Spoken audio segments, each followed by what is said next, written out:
안녕하세요. 기도학교에 오신 여러분을 진심으로 환영합니다.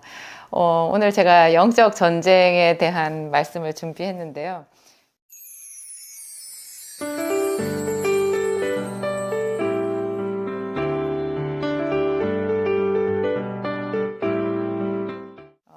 조금 특이한 내용이라고 생각하실 수 있어요. 영적 전쟁하면 여러분 주먹을 불끈 쥐게 되죠. 좀 비장한 마음으로 마음을 단단하게 먹고 뭔가 대적해야 된다라는 그런 생각이 들잖아요. 그런데 제가 오늘 준비한 말씀은 그렇지가 않아요.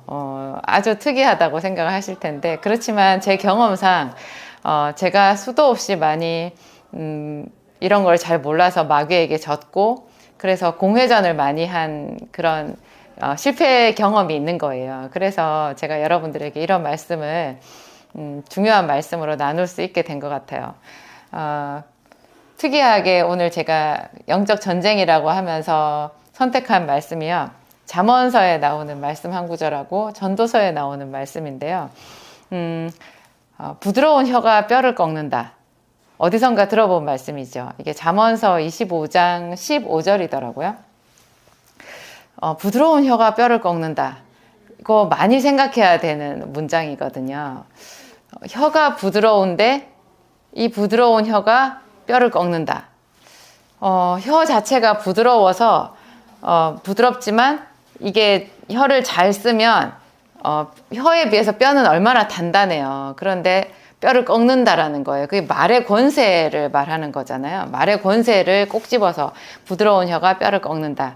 그런 얘기도 되고요. 또 다른 의미로 해석할 수 있는데 부드러운 말, 혀가 부드럽다라는 말을 부드러운 말이라고 우리가 해석할 수 있어요. 부드러운 말이 단단하고 거친 그런 사람의 마음을 녹인다라는 뜻으로 이해할 수 있어요. 저는 이 둘 다가 맞다고 보거든요.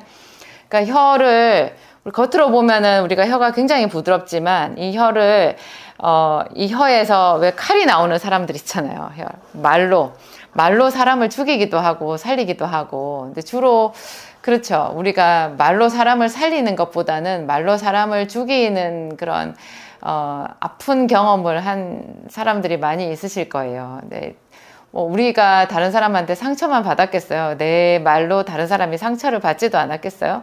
하여튼 하나님이 보실 때 이 혀는 무서운 존재죠. 부드럽지만 이 혀를 통해서 날카로운 삭도 같은 말이 나가서 다른 사람을 무차별하게 이렇게 죽게 할 수도 있고 상처를 많이 받게 할 수도 있고 그렇죠. 많이 중상을 입게 할 수도 있고 그런 거예요. 또 한편으로 좋게 또 다르게 얘기를 하면 우리가 이 혀로 날카롭게 말하지 않고 부드럽게 말하는 거예요. 부드럽게.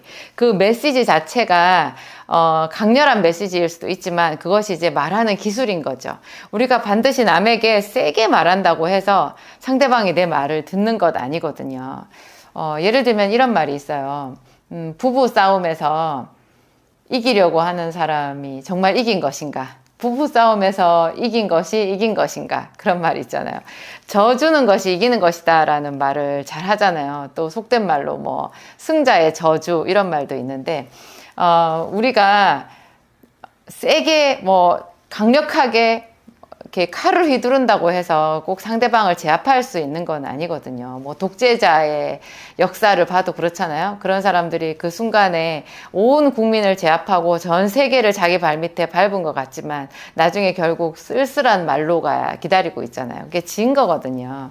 하나님께서 우리에게 말씀하시는 거예요. 지혜를 얻으라고. 지혜를 얻어서 네가 이기라고. 여기서 뼈라는 것이요.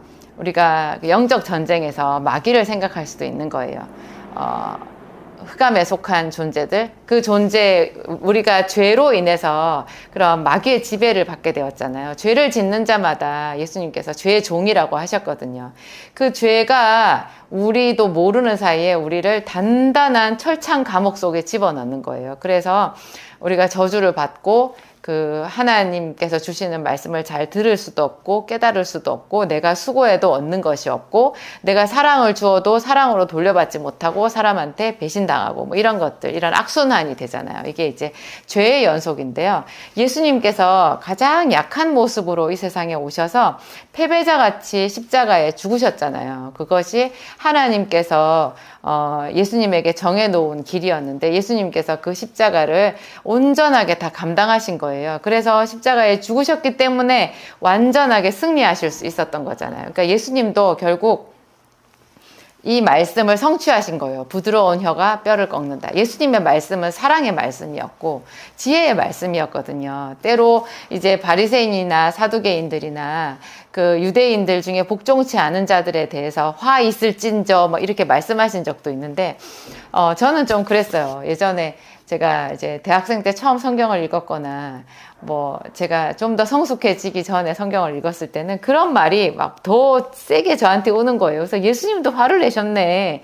예수님도 저런 사람들 뭐 이렇게 저런 사람들한테 정말 강한 비난의 말씀을 하셨네. 그래가지고 저도 마치 제가 예수님이 된 것처럼 나도 예수 그리스도의 종이니까 예수 그리스도의 사람이니까 나도 막 다른 사람들이 어떤 죄를 짓는 것을 보면 화 있을진저 뭐 이런 식으로 있잖아요. 생각하고 말하고 좀 그렇게 하면 안 되는데 그렇게 살았던 것 같아요. 우리 주변에 그런 분들 많지 않으세요? 기도 많이 하면서 그렇게 주변을 정죄하는 분들이 있는데요. 이거 생각하셔야 돼요. 여러분 그거 사람의 분노로 하나님의 의를 이룰 수 없다는 말씀이 분명히 있거든요. 예수님은 화를 내셔도 돼요. 우리는 그렇게 함부로 다른 사람들에게 화 있을진저 이렇게 말을 하면 안 되는 거예요. 그런 거는 교만에 들어가요. 그거 마귀한테 지는 거거든요. 우리는 부드럽게 말할 수 있어야 돼요. 심지어 성경에 있는 말씀을 다른 사람들한테 저처럼 이렇게 가르치는 일을 할 때도 너무 단정적으로 말하는 거 좀 지양해야 하고요. 우리 자신이 그렇잖아요. 너무 세게 교훈의 말씀, 구구절절 옳은 말씀인데 그 말씀이 올 때 여러분 은혜로 받아시나요? 어떤 남편이 그런 말씀 하시더라고요. 자기 마누라가 하는 말, 자기 아내가 하는 말이 다 옳대요. 옳은 말인데 듣기 싫대요. 그 말씀 정말 제가 그렇구나. 우리가 그렇구나. 우리가 들을 때는 옳은 말을 듣는 게 아니에요. 옳은 말을 우리 마음에 받아들이는 게 아니라 따뜻한 말을 받는 거예요. 그러니까 다른 사람들의 어떤 그 죄에 대해서 내가 권고를 한다고 할지라도 모든 권고의 말도 사랑으로 해야 되는 거죠. 따뜻하게 해야 되는 거죠.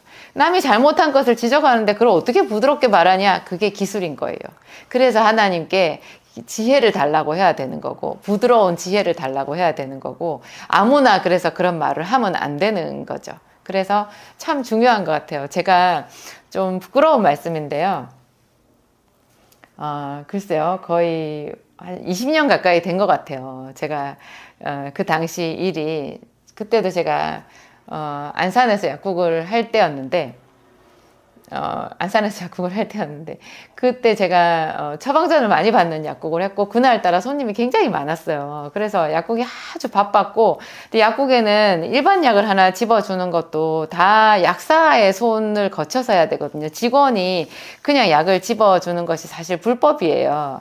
그래서 제가 약사를 더 쓰지 못하고 저 혼자 일을 하고 보조 직원들만 있었기 때문에 제가 그렇게 손님이 많으면 신경이 있는 대로 곤두서는 거예요.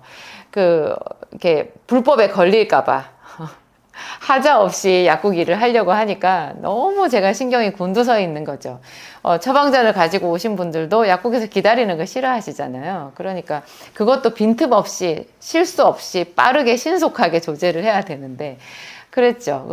또 소아과 앞이라 아이들이 많이 와가지고 그 아이들이 시끄럽게 떠들고 울고 또 하여튼 거기서 떼쓰고 약국이 난장판이었어요. 좀 정신이 하나도 없었는데 그날 제가 신경이 예민해져 있어서 좀 이렇게 하는 말이 사납게 나갔던 것 같아요. 우리 직원들한테도 그렇고 제가 저희 거래처 제약사 직원하고 통화를 중간에 또 하잖아요. 뭐 약을 주문하거나 이럴 때 전화를 할 때도 제가 신경이 곤두서가지고 말이 거칠게 나갔던 것 같아요. 이렇게 친절하게 부드럽게 나가지 않고. 그러다 보면 그 말을 하는 제 자신이 사실 제일 고달프거든요. 말은 한번 나가면 끝이지만 그 말을 생산해낸 나는 있잖아요. 말이 나가고 난 뒤에도 계속 날카로워져 있는 거예요. 계속 나는 긴장되어 있고 팽팽하게 신경이 곤두서 있고 날카로워져 있는 거죠. 그랬는데 어떤 거래처 직원 한 사람이 저희 약국에 온 거예요. 마침 그때 와가지고 그 사람이 어떤 물건을 하나 대주는 사람이었는데요. 자기가 알아서, 제가 바쁘니까 자기가 알아서 그 진열장 안에 있는 그 자기 제품을 확인을 하고, 그리고 그거를 이렇게 좀 닦아주고, 먼지를 닦아주고, 그게 어떤 게 소진이 되었는지 저한테 장부를 써주고 하여튼 그런 일을 하시는 분이었는데, 그분이 깜짝 놀라게요. 제가 이렇게 신경이 곤두서 있고, 제가 막 이렇게 여기 인상이 이렇게 써져 있는 그런 상태였는데 그분이 제 마음을 녹이셨어요. 얼마나 부드럽게 있잖아요. 친절하게 저한테 와서 이렇게 말을 건네신 거예요. 제가 구체적인 상황은 생각이 안 나는데 지금도 그때 그 일을 생각하면 그 직원 정말 신기하게 부드러운 사람이었어. 그 생각이 딱 드는 거예요. 그래서 그 사람이 저를 굉장히 인격적으로 존중해 주면서 최고로 깍듯하게 얘기를 해주면서 자기 제품에 대한 그런 서비스를 저한테 이제 그 와중에 그 틈바구니에서 저한테 딱 해주고 사라진 거죠. 간 거죠.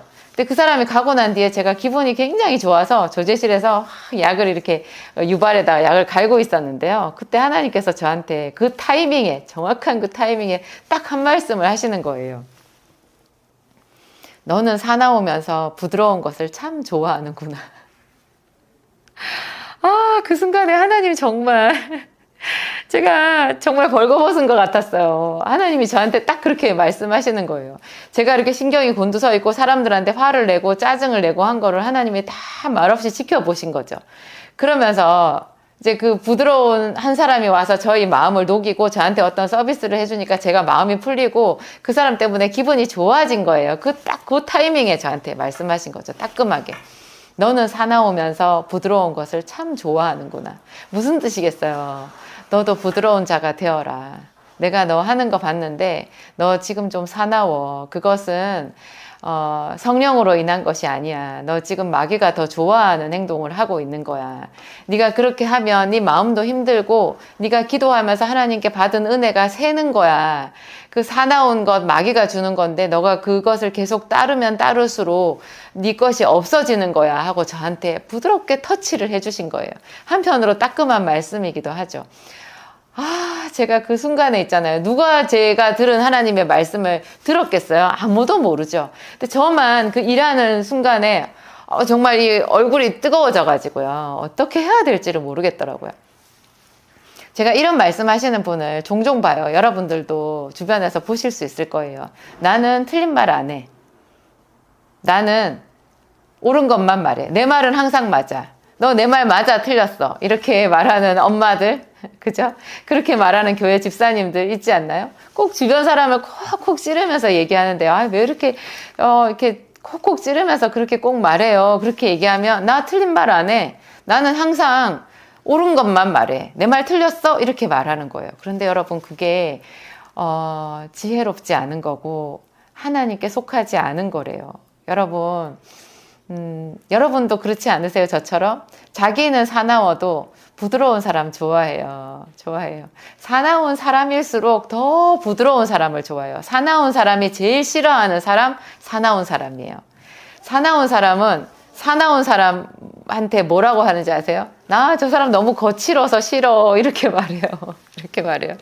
근데 그 중에 한 사람이 저였다는 거 아니에요. 저도 예리한 것이 지혜로운 건 줄 알았거든요. 그런데 전도서 8장 1절에 이런 말씀이 있어요. 사람의 지혜는 그 얼굴에 광채가 나게 하나니 그 얼굴에 사나운 것을 변하게 한다고. 다시 읽어볼게요. 사람의 지혜는 그 얼굴에 광채가 나게 하나니 그 얼굴의 사나운 것이 변하느니라. 사납다, 얼굴이 날카롭다. 지금 인상을 쓰고 있다. 그러면 하나님의 성령께서 안에서 소멸되어 가고 있다. 이렇게 공식을 성립해도 될 정도예요. 왜냐하면 하나님은 우리에게 진노하실 수 있어도요. 사람은 진노를 하고 화를 내면 그 자체가 굉장히 위험한 거예요. 위험한 거예요. 물론 화도 내야 되겠죠, 때로. 그래서 성경에서 말하기를 분내는 것을 해가 지기까지 품지 말라. 분을 해가 지도록 품지 말라. 무슨 뜻이겠어요? 분을 네 마음에 품고 있으면 그 품고 있는 것 자체가 성령과 거리가 멀어진다라는 뜻인 거예요. 때로 우리가 살아가다 보면 자기 의견을 관철해야 될 때 분노라는 방편을 써야 될 수도 있어요. 그것을 최소화시키라는 말이에요. 최소화. 그리고 웬만하면 조금 더 부드럽게 다른 사람에게 말하는 그렇게 자기 표현을 할 수 있는 기술이 있어야 되겠죠.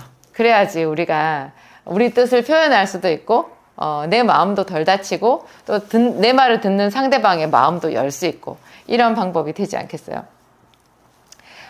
우리가 너무나 많은 그 영적인 전쟁에서 지는 것, 내가 다른 사람에게 옳은 말을 하고 있고 지금 내 분노가 정당하다고 생각하는 것이고 지금 내 슬픔은 합당하다고 생각하는 것이고 그렇죠. 지금 내 억울함은 너무나 당연한 것이라고 생각하는 거예요. 이런 굴절된 감정이 있잖아요. 이 감정이 마귀가 우리의 것을 도적질하는 너무나 합법적인 통로더라는 거죠. 그래서 억울함 생길 때마다 모든 억울함을 십자가에 지시고 돌아가시면서 나를 위해서 좋은 것 십자가 위에서 내게 쏟아 부어주신 예수님을 생각하고 그 억울함을 예수님 앞에 풀어놓을 수 있어야 되고요. 선포할 수 있어야 돼요. 나는 하나님께 은혜를 받은 자다. 나는 억울하지 않다. 지금 내가 이만큼 당한 것은 억울할지 몰라도 나는 이것보다 훨씬 더 큰 사랑을 하나님께 받았다. 그리고 나는 예수 그리스도의 이름으로 저 사람을 축복할 수 있는 그런 권세까지 있다. 내가 기도하면 하나님께서 이 상황을 고쳐주실 것이다. 이런 거 있잖아요. 그런 거를 탁 선포하면 마귀가 떠나가는 거예요. 하나님은 기뻐하시는 거예요. 우리가 부르는 거의 모든 그 찬송가 곡 있잖아요. 저는 CCM도 좋지만 찬송가 곡이 정말 좋더라고요. 그게 고전이 된 이유가 있어요. 그 찬송시 하나하나가 정말 아주 심도 있는 그런 영적인 감동 아래서 씌어진 거고요. 성경 말씀에 정확하게 토대를 두고 있고 그런 작사자, 작곡자 한 사람 한 사람이 일생에 몇 곡 쓰지 못한 그런 명작들로 구성이 되어 있거든요. 그리고 수백 년이 지난 지금까지 불리워지는 찬송곡이잖아요. 그래서 찬송가 가사 속에 있는 그런 어떤 선포의 그 신앙 고백 이런 것들을 잘 활용을 해서 내 마음에 이렇게 자꾸 침범에 들어오는 악한 영들을 효과적으로 대적하는 것 참 좋은 것 같아요. 제가 바로 요 며칠 전에 저희 교회에서 했던 그 교회에서 한 현장 기도학교에서 제가 소개했던 찬송 있는데요. 내 죄 사함 받고서 예수를 안 뒤 나의 모든 것 다 변했네. 옛날 찬송가 210장 내 죄 사함 받고서 예수를 안 뒤 나의 모든 것 다 변했네. 이 찬송 너무 좋은 거예요. 마틴 부부라는 분이 작사자로 되어 있던데 작사, 작곡까지 하셨는지 하여튼 그렇게 되어 있던데 그분들은 어떤 신앙의 간증이 있는지 제가 궁금해지더라고요. 내 죄 사함 받고서 예수를 안 뒤 나의 모든 것 다 변했네. 변하겠네가 아니에요. 내 죄 사함 받고서 예수를 안 뒤. 이건 우리 모두에게 공통된 거잖아요. 그런데 이것이 매일매일 새롭게 우리에게 선포되어야 되는 거예요. 내 죄 사함 받고서 예수를 안 뒤 나의 모든 것 다 변했네. 우리는 사실 그 영적인 어떤 눌림 가운데 있을 때는요. 공통적으로 우리가 하는 생각이 있는데 왜 나는 맨날 이 모양이지? 나는 왜 맨날 이렇게 가난하지? 왜 나는 맨날 이렇게 억울하지? 왜 나는 이렇게 당하고 살지? 뭐 그런 거예요. 어떤 틀 안에 빠져나가고 싶지만 빠져나가지도 못하고 언제나 갇혀있는 그 숱한 나날을 그 속에 그렇게 갇혀있는 것 같은 그런 답답한 마음이 들 때가 있거든요. 근데 그게 여러분 속이는 거예요. 갇혀있지 않고요. 이미 하나님이 여러분을 해방하셨어요. 그것을 선포하셔야 돼요. 마귀가 여러분에게 억울한 마음을 줄 때 이 찬송을 하는 거예요. 내 죄 사함 받고서 예수를 안 뒤 나의 모든 것 다 변했네. 지금 내가 가는 길 천국 길이요 주의 피로 내 죄를 씻었네. 천국길, 우리 평소에 성령 충만하지 않으면요, 가시밭길인 것 같아요. 그리고 나는 박복한 사람인 것 같아요. 근데 이거 버리셔야 돼요. 지금 나의 가는 길 천국길이요, 주의 피로 내 죄를 씻었네. 이렇게 하면 마귀가 떠는 거예요. 마귀가 떠는 거예요. 내게 성령 임하고 그 크신 사랑 나의 마음에 가득 채우며 모든 공포 내게서 물리치시니 내 맘 항상 주 안에 있도다. 이 한 구절 한 구절 보세요, 여러분. 이거 우리가 찬송 부를 때 너무 그냥 깊은 묵상 없이 그냥 아무 생각 없이 무의식적으로 부를 때가 많이 있는데요. 이거 어느 순간에 하나님께서 감동 주시면 대단한 신앙 고백이 되더라고요. 여러분들도 한번 해보세요. 옛날 찬송가 210장, 지금 새 찬송가는 몇 장인지 모르겠는데, 내 죄 사함 받고서 예수를 안디, 내게 성령 임하고 그 크신 사랑, 이런 거 있잖아요. 이런 거 그 한 소절 한 소절을 이렇게 선포하면서, 그게 여러분 영적 전쟁인 거고요. 우리를 반복해서 수십 년 동안 도적질해 가던 악한 영들이 낙담하게 되는 그런 신앙 고백이 되는 거예요. 이 찬송뿐이겠어요? 찬송가 안에 많아요. 여러분 좋아하는 찬송, 제가 지금 말씀드리는 이런 식으로 찬송가 작사 그 가사말을 분석해서 한번 보세요. 이거 마귀가 정말 낙심하고 떠나갈 수밖에 없는 그런 능력 있는 신앙 고백으로 가득 차 있거든요.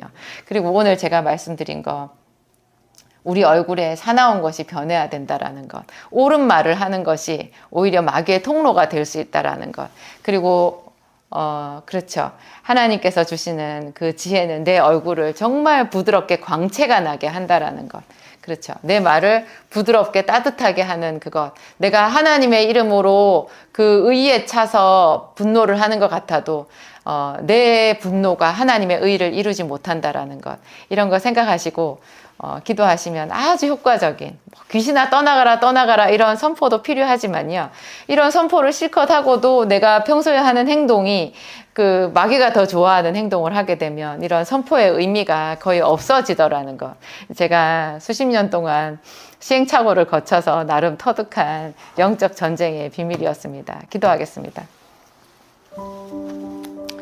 하나님 아버지, 감사합니다. 부드러운 혀가 뼈를 꺾는다고 하셨습니다.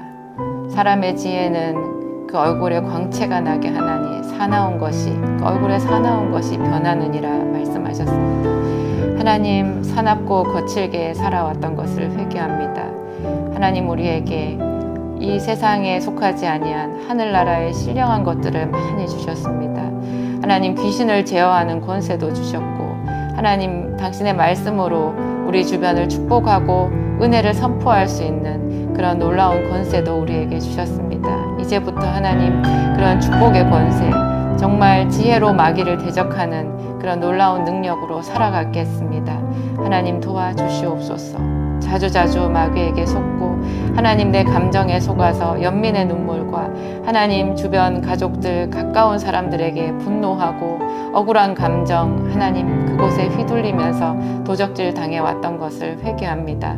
하나님, 도와주시옵소서. 성령께서 지혜의 영이시니 오시옵소서. 저에게 가르쳐 주시고 우리와 함께 기도하는 이 모든 성도들 일일이 그 삶 속에 만져주사 하나님, 진리의 사람으로 살아갈 수 있도록 도우시옵소서. 하나님, 우리가 말할 때 마귀가 떠나갈 것입니다. 하나님, 우리가 말할 때 우리 주변 사람들이 다 은혜를 받을 것입니다. 하나님께로부터 받은 것 사람들에게 나타내고 흘려보내며 축복의 통로가 되겠습니다. 성령님 오시옵소서. 이 가난한 저를 하나님, 간절한 마음으로 기도하는 우리를 불쌍히 여기시고 복을 주시옵소서. 예수 그리스도의 이름을 구합니다. 예수 그리스도의 이름을 구합니다. 주 예수님 오시옵소서. 하나님, 지혜를 주시고 능력을 주시옵소서. 예수님 이름으로 기도하였습니다.